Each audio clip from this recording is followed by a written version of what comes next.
Hello students, welcome to Sawal classes. कैसे हो आप लोग सभी। मेरा नाम है दीपक कुमार, सावल क्लासेस अबोहर से। तो आप लोग बिल्कुल ठीक पढ़ रहे हो अपनी स्क्रीन पर। Top 10 points to clear PS TET. Punjab TET को अगर मुझे क्लियर करना ही है हर हालत में, तो मैं 10 बातें अपने एक्सपीरियंस के साथ आप लोगों के साथ डिस्कस करूंगा आपकी प्रिपरेशन को लेकर। 2011, आज से पूरे 10 साल पहले लगभग, जब पंजाब टेट शुरू हुआ था, उस वक्त भी सावल क्लासेस ने पंजाब टेट की प्रिपरेशन करवाई थी। तो मैं कह सकता हूं कि एक हमारा पीएस टेट की कोचिंग में सबसे पुराना एक्सपीरियंस है। जितने भी पंजाब टेट हुए हैं सब में तैयारी करवाई है, science, math, social science, ETT वाले सब स्टूडेंट्स को।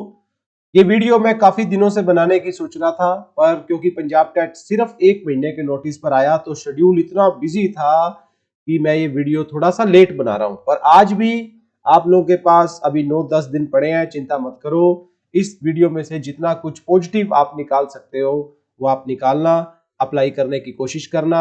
ये वीडियो आप लोगों के थॉट प्रोसेस को, आपकी प्लानिंग को, आपकी मैनेजमेंट को, आपके एफर्ट्स को पी टेट क्लियर कराने में अगर थोड़ी सी भी हेल्प करेगी तो मैं मानूंगा कि मेरा पर्पस सक्सेस हुआ। तो ज्यादा बात ना करते हुए मैं 10 पॉइंट्स आप लोगों के सामने एक एक करके नोट करना शुरू करूंगा।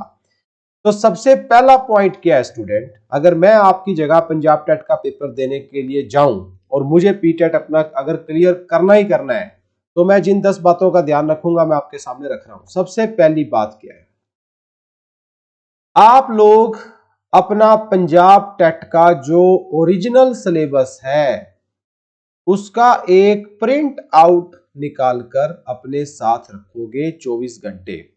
चाहे आप उसको जिस टेबल पर आप पढ़ते हो उसके सामने चिपके लो, अपने टेबल में शीशे के नीचे लगा लो। आपके जितने भी सब्जेक्ट हैं सबका सिलेबस आपके सामने रहना चाहिए और सिलेबस की प्रॉपर मैनेजमेंट होनी चाहिए कि इतने मेरे सब्जेक्ट हैं, हर सब्जेक्ट में इतने टॉपिक्स हैं, इतने मैंने कर लिए, इतने मेरे पेंडिंग है, इतने दिन मेरे रह गए। अब सिलेबस में जो टॉपिक लिखे होते हैं, पंजाबी के, साइको के, इंग्लिश के, एनवायरमेंट साइंस के, मैथमेटिक्स के, सोशल साइंस वालों के ज्योग्राफी, पॉलिटिक्स, हिस्ट्री के, साइंस मैथ वालों के physics, chemistry, bio, EVS, mathematics के, आप सबसे पहले नंबर पे उन टॉपिक्स को खत्म कर दो। ऐसा नहीं कि जो सिर्फ सिलेबस में लिखा है उतना ही काम करना है, हमने सिलेबस से ज्यादा पढ़ना है, पर पूरा जोर, पूरी ताकत हमारी उन चीजों पर लगेगी लगेगी जो सिलेबस के हमारे खास तौर पे टॉपिक्स हैं। उनको तो आप खा जो चंगी तरह, उनमें से कोई क्वेश्चन आज ये गलत नहीं होना चाहिए। उससे अलग आसे पासे जितना मर्जी आप लोग उड़ते रहो। तो सबसे पहला पॉइंट, प्रिंट आउट करो सिलेबस को, अपने सामने लगाओ। जिस धरती पर या जिस देश के साथ हमने युद्ध लड़ना है, अगर हमें पता ही नहीं कि उनके पास सैनिक कितने हैं, तोप गोले कितने हैं, हथियार कितने हैं, तो आप एक बेटर प्लानिंग नहीं कर पाओगे। तो ये था सबसे पहला पॉइंट। दूसरा पॉइंट आप लोगों ने क्या करना है स्टूडेंट्स, कि आप लोग अपने सेल्फ नोट्स बनाओ। क्या बनाओ? सेल्फ नोट्स बनाओ, अपनी सेल्फ कॉपियां बनाओ। अब कई स्टूडेंट क्या है, सिर्फ पढ़ने पे जोर देते हैं, बस किताबें पढ़ते रहेंगे, टिक मार्क करते रहेंगे, अंडरलाइन करते रहेंगे, नोट्स नहीं बनाते। उनको ऐसा लगता है कि नोट्स बनाना तो बड़ा बोरिंग काम होता है, बड़ा टाइम कंज्यूमिंग काम होता है। जब आप अपने हाथों से किसी चीज को लिखते हो ना, तो एक्चुअल में आप अपने दिल, दिमाग, अपनी आत्मा में उस चीज को लिख रहे होते हो। इसीलिए हाथ से लिखना चाहिए, वो चीज आपकी मजबूत होती है, पक्की होती है। लिखते वक्त आपके दिमाग में और भी कई थॉट्स चलते हैं कि इसके बाद क्या आना चाहिए, इससे पहले क्या आना चाहिए, ये चैप्टर और कितना बड़ा होना चाहिए। तो एक मेरा पर्सनल एक्सपीरियंस है कि आप अलग अलग कॉपियां लगाओ। जैसे आपका मैथ का सब्जेक्ट है, जितने भी सब्जेक्ट है, कोशिश करो अलग अलग कॉपीज लगा लो। अलग अलग कॉपीज में चैप्टर वाइज उनके नोट्स बनाने शुरू करो। दुनिया में कहीं से भी कुछ भी मिल जाए उन्हीं कॉपियों के अंदर लिखो। अल्टीमेटली आपको एक कॉन्फिडेंस आएगा कि यार ये मेरी खुद की प्रॉपर्टी है, ये मैंने तैयार की है सारे के सारे।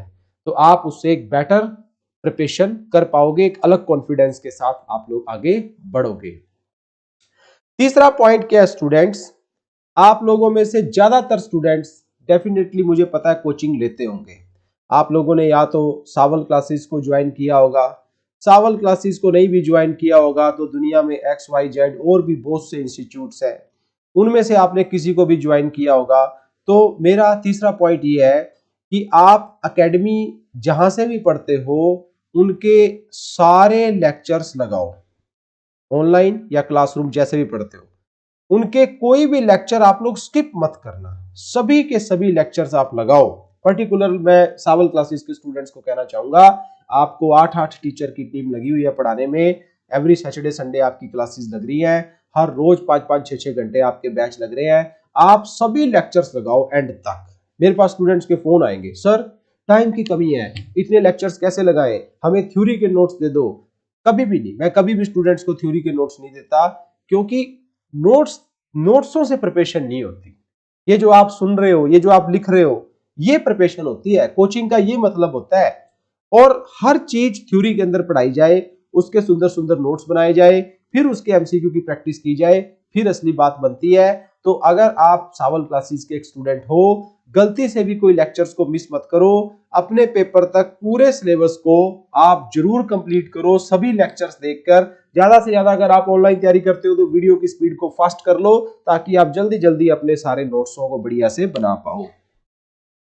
अब आप लोग देखते हो स्टूडेंट्स, चौथे पॉइंट की तरफ मैं बढ़ता हूं कि YouTube के ऊपर, जैसे सावल क्लासेस के चैनल के ऊपर आप लोगों को चाइल्ड डेवलपमेंट साइकोलॉजी, ठीक, आप लोगों को पंजाबी, आप लोगों को सोशल साइंस, ऐसी कई सीरीज हमने स्टार्ट कर रखी है।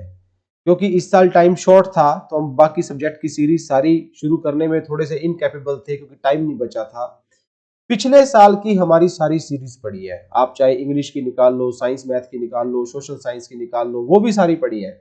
आप जितने ज्यादा मैक्सिमम एमसीक्यू के ये लेक्चर्स देख सकते हो, इनको जरूर देखो। और ना कि सिर्फ सावल क्लासेस का चैनल, अगर आप दुनिया में कोई भी XYZ कोई दूसरा चैनल भी अगर आप जानते हो जिनका चाहे आपको एक सब्जेक्ट ही क्यों ना अच्छा लगता हो, देखो दुनिया के अंदर एकेडमियां बहुत होती है, किसी के सारे टीचर एकदम डायमंड जैसे हो, ये तो एक 8वां अजूबा होता है दुनिया के अंदर। आप एक सब्जेक्ट भी कहीं अच्छा मिलता हो, 2 सब्जेक्ट भी कहीं अच्छे मिलते हो, जिनके फ्री लेक्चर चल रहे हो यूट्यूब पे, सुन लो, मैं आपको मना नहीं करूंगा, बिल्कुल नहीं करूंगा। ये मत सोचना कि सावल क्लासेस चला रहे हैं तो हम लोग अपनी तरफ ही वो करें। दुनिया में जहां अच्छी चीज मिल रही है ले लो, कहीं से भी मिल रही हो, अल्टीमेटली आपका पेपर क्लियर होना चाहिए। अगली बार आपने मास्टर कैडर की तैयारी करनी है, पंजाब टेट की तैयारी नहीं करनी। आपने ईटीटी कैडर की तैयारी करनी है, पंजाब टेट की तैयारी नहीं करनी। एक ही जिंदगी है, सारी जिंदगी यही काम नहीं करना पी टेट की तैयारी करने का। क्लियर कर दो इसको। तो आप अल्टीमेटली यूट्यूब का चैनल पॉजिटिव यूज करो, एमसीक्यू के मैक्सिमम लेक्चर्स देखो, उसके भी शॉर्ट पॉइंट नोट्स बनाओ, उसको भी हैंड रिटन आप लोग नोट्स बनाओ। 5वां पॉइंट मैं आपको रिकमेंड करना चाहूंगा स्टूडेंट्स, कि आप लोग बाजार जाते हो, बाजार से आप कोई बुक ले आओ, एक मल्टीपल चॉइस क्वेश्चन की। क्या होता है, कुछ चीजें जिंदगी में आत्मा की शांति के लिए बहुत जरूरी है। बाजार जाओ, बाजार जाके भैया को, भैया पंजाब टेट की बढ़िया बढ़िया बुक्स दिखाओ, वो आपको दिखाएंगे, आलो जी 5 तरह की किताबें। अब आपकी आत्मा से जो किताब इनमें से लगता है ना, क्योंकि आप इस किताब के अकेले भरोसे नहीं जा रहे ना, आपके पास अपना खुद का मसाला बहुत है, किताब आपकी प्रैक्टिस को एक शेप और दे देगी। तो उनमें से जो किताब आपको फीलिंग आ जाए कि यार ये सही लग रही है मेरे को, वो किताब ले लो और किताब को पेपर तक फिनिश कर दो, फिनिश कर दो। अब जब मैं वेरियस एंट्रेंस की तैयारी किया करता था इंजीनियरिंग के टाइम में, तो हम लोग क्या करते थे, टाइम कम होता था, क्वेश्चंस बहुत होते थे, हम लोग पहले आंसर्स को टिक कर लेते थे, टिक टिक टिक टिक, 4 पेजों के आंसर टिक कर लिए, उसके बाद सारे पढ़ लेता था, और जो मेरे को आते हैं बढ़िया है, जो नहीं आते थे वो याद हो गए, जिस पे डाउट है वो इंटरनेट पे वेरीफाई हो गए। अब स्टूडेंट्स कहते हैं सर बुक्स तो प्लीज रिकमेंड करो, कई किताबों में गलतियां बहुत होती है, सर कोई किताब रिकमेंड कर दो। ये मैं डिसीजन आप लोगों पे छोड़ता हूं। आप एक किताब पूरी की पूरी जरूर खत्म करो, हो सके तो 2 किताबें खत्म कर दो, ये पॉसिबल है, आप अपनी स्पीड को इस तरीके का मेंटेन कर सकते हो। और 6वां पॉइंट स्टूडेंट मैं आपको बताऊंगा कि आप सभी ने ईटीटी की है, आप में से कोई बीएड वाला भी है, तो आपके ईटीटी के अंदर English pedagogy, Punjabi pedagogy, mathematics pedagogy, EVS pedagogy, BEd के अंदर social science pedagogy, science pedagogy, और ना जाने क्या क्या सब्जेक्ट्स आप लोगों ने इसमें पढ़े हैं।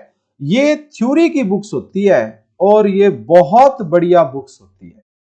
आपके पी टेट का जो जो सिलेबस इनकी किताबों में से मिल जाए उनको आप सेल्फ स्टडी में जरूर खत्म करो। भाई साहब मैं होता मैं पढ़ देता, मैं सीरियसली बताता हूं। मैंने अगर प्रिपरेशन करनी होती 6 के 6 पॉइंट जो मैंने आपको पहले बताया है, मैं एक एक पे फोकस करता। जब मैं पेपर में जाऊं ना ऐसे कॉन्फिडेंस के साथ जाऊं कि यार आज जहां मर्जी से क्वेश्चन आ जाए, मैंने सारे पॉइंट्स फॉलो किए हैं, मेरी जो पोटेंशियल था, मेरी जो क्षमता थी, मैं उसके बियॉन्ड पढ़ के आया हूं यार। आज देखी जाएगी 120-30 नंबर के पार जाएगा अपना पेपर देखना। और यही एक बंदा जब पेपर देने जाए और उसकी आत्मा में ऐसे होता रहे कि ये क्वेश्चन ना आ जाए, ये टॉपिक ना आ जाए, इस सब्जेक्ट का वो ना आ जाए, इसके मन में डाउट है ना क्योंकि इसने वो चीजें अभी तक पढ़ी नहीं, तो समझ लो बिड़ू लैक ऑफ कॉन्फिडेंस हो रहा है। तो ये 6वां पॉइंट क्या है, ईटीटी और बीएड की अपनी थ्योरी की बुक्स को जरूर फॉलो करो। अब आपके मन में आ रहा होगा इतना टाइम थोड़ी होता है, ऐसे ही सर हवा हवाई बातें करे आ रहे हैं, थोड़ी होता है, दुनिया जान का इतना काम है हम लोगों को। इन्होंने तो कह दिया सारे लेक्चर लगा लो, सारी कॉपियां बना लो, सारे वीडियो देख लो, ऐसे थोड़ी होता है। ऐसे होता है, करने वाले करते हैं।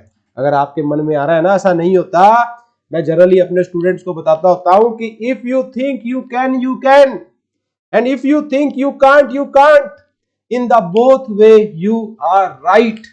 अगर किसी को लगता है कि मैं ये सारा कुछ कर सकता हूं तो वो भाई साहब कर सकता है, और जो किसी को लगता है ऐसे ही कर सकता है, कुछ नहीं होता, तो समझ लो फिर नहीं होता, क्योंकि वो आप ही कह रहा है नहीं होता। तो ये सब होता है, करने वाले लोग इससे ज्यादा करते हैं। 7वां पॉइंट क्या है कि अगर आप लोगों को कोई भी अदर सोर्स से कोई नोट्स मिल जाए, कोई दूसरा सोर्स है दुनिया में, सावल क्लासेस के स्टूडेंट्स को भी मैं कह रहा हूं, अगर दुनिया में कोई भी दूसरा सोर्स है जिसको आपको उनके कोई शॉर्ट नोट मिल जाए, इंटरनेट पे गूगल पे बहुत कुछ पड़ा है, कोई आपको ऐसी कोई थ्योरी की कोई बुक मिल जाए, मार्केट में सिर्फ इंग्लिश पेडागोजी की बड़ी किताबें आती है, सिर्फ ईवीएस की बहुत किताबें आती है, तो आप उस अदर सोर्स से भी अगर कुछ अलग मिल गया जो अपनों ने नहीं पढ़ाया, लिख लो, उसमें से लिख लो लिख लो लिख लो। एक हवन यज्ञ है, बस इसमें सब पार्ट पूरा करके इस यज्ञ को सफल कर दो, बस कि अगले साल या अगले बार आप कुछ और चीज पर ध्यान दें, पीटेट पे ना दें।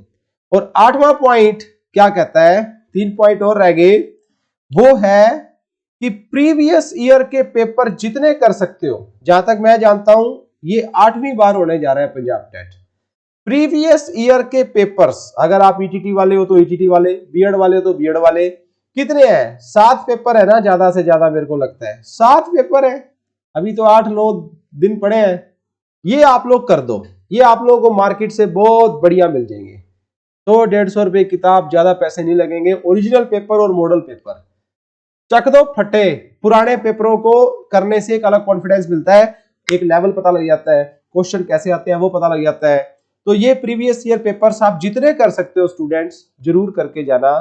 9वां पॉइंट मैं आपको बताना चाहूंगा कि आप मॉक टेस्ट जरूर दो। Mock test, 2 mock test, 3 mock test, 4 mock test, 5 mock test, जितने कर सकते हो। प्रीवियस ईयर पहले करना, मॉक टेस्ट बाद में करना। कई जने पहले मॉक टेस्ट कर रहे होंगे, इस स्ट्रेटजी पे ना चलना, पहले पुराने पेपर देखो, पुराने पेपर देखोगे एक तीर से 2 शिकार हो जाएंगे, मॉक टेस्ट भी हो जाएगा और पिछले पेपर भी हो जाएंगे। तो बेटर है कि आप पहले इस पे फोकस करो, फिर टाइम है तो फिर आप लोगों ने किस पे फोकस करना है, इस पे। और 10वां और लास्ट पॉइंट स्टूडेंट, ये मेरे को बहुत पसंद है कि आप लोग अप टू 10th तक की बुक्स में डाटा पढ़ के जाओ। वैसे तो आपके सिलेबस में तो 8वीं तक ही लिखा हुआ है, 6वीं 7वीं 8वीं बोर्ड की किताबें प्रेफर करो, ऐसे करके सिलेबस में आई थिंक मेंशन्ड है। पर मैं आपको चाहूंगा कि आप 10th तक की बुक्स पढ़ सकते हो। आप लोग बड़े स्टूडेंट्स हो, आपकी एबिलिटीज है। सोशल साइंस वाले जो स्टूडेंट्स हैं वो पढ़ो कम से कम 10th तक की, साइंस मैथ वाले जो स्टूडेंट्स हैं कम से कम पढ़ो 10th तक की, ईवीएस वाले स्टूडेंट्स हैं कम से कम पढ़ो 10th तक की। अगर आप 10th तक की 8वीं 9वीं 10वीं 7वीं 6वीं की किताबें भी पढ़ लेते हो, 3-4 मॉक टेस्ट दे लेते हो, पुराने पेपर कर लेते हो, कुछ और सोर्स से पढ़ लेते हो, ईटीटी बीएड की किताबें पढ़ लेते हो, अगर आप लोग एमसीक्यू की मार्केट वाली बुक खत्म कर देते हो, सावल क्लासेस के यूट्यूब चैनल के सारे एमसीक्यूज कर लेते हो, अपने इंस्टीट्यूट के सारी क्लासें लगा के नोट्स बना लेते हो, अपने खुद के नोट्स बनाते हो और सिलेबस को देख देख के प्लानिंग करते हो, तो मेरा मानना है 99.999% जीत आप लोगों की होगी, जरूर होगी। इससे अलग भी स्टूडेंट्स मैं चाहूंगा आप लोग इस रिसर्च डेवलपमेंट में मेरी भी मदद करो। अगर आपको लगता है कि सर 11वां पॉइंट ये भी होना चाहिए था सर, आप ये भी बताओ 11th पॉइंट अगर अब ये करेंगे तब भी चांसेस बढ़ जाएंगे, तो कुछ ऐसा लर्निंग स्ट्रेटजीज से रिलेटेड, सेल्फ स्टडी स्ट्रेटजी से रिलेटेड अगर आपके मन में भी कोई पॉइंट आता है इस वीडियो के नीचे कमेंट करो, ताकि आपके बाद जितने बैच लगेंगे उनके मैं ये सब बातें डिस्कस कर सकूं। और स्टूडेंट्स आप सबको विश यू गुड लक। आपका पेपर अगर मैं पर्सनली बताऊं कोई मुश्किल पेपर नहीं है। देखो आपका ऑफलाइन पेपर है ना, ऑफलाइन ही है, ऑनलाइन तो नहीं है, दुनिया के तो ऑनलाइन पेपर होते हैं। आप लोगों के पेपर में नेगेटिव मार्किंग भी नहीं है, औरों के पेपर में नेगेटिव मार्किंग भी है। आपके तो इंडिविजुअल सब्जेक्ट में पास होना भी जरूरी नहीं है, बहुत से पेपर में इंडिविजुअल सब्जेक्ट्स में कट ऑफ होनी जरूरी है। फिर आपका एक एलिजिबिलिटी टेस्ट है, किसी दूसरे से आपकी कोई लड़ाई नहीं है, आपको इसी पेपर के अंदर बढ़िया मार्क्स जो है वो लेने हैं, उसके बाद आपका एक सेकंड पेपर होता है, उसके आधार के ऊपर मेरिट बनती है। बाकी भाई चेक कर लेना कि सम टाइम किसी आगे किसी एग्जाम के अंदर भी सम टाइम हो सकता है पीटेट के नंबरों की कोई प्रेफरेंस, मुझे तो लगता नहीं होती है, still this point to be checked, ठीक है। तो ये भी आप लोग देख लेना। मेरे कहने का मतलब ये है कि आपका पेपर, मैंने पिछले 11 सालों में जितने पेपरों की तैयारी कराई है, मुझे ऐसे लगता है कि सबसे आसान पेपर है। आप कई जने इस पर भी हंसेंगे कि सर ने क्या कह दिया, तो आप लोग इसको कर सकते हो क्रैक। मेरा अल्टीमेटली इन सब बातों का करने का मोटिव यही है कि आपके अंदर के कॉन्फिडेंस को थोड़ा सा और बूस्ट करना और आपको ये कहना कि इस बार हम लोग 100% अपना पेपर क्रैक करेंगे। बाकी अगर मेरे लिए कोई और अगर आपको अगर लगता हो कि सर इस टॉपिक पे भी बात की जाए या ये बात है, तो आप इस वीडियो के नीचे कमेंट करो। एज सुन एज पॉसिबल मैं आप लोगों के साथ एक बार फिर से मिलूंगा। Wish you good luck student, good night, take care, best of luck, thank you.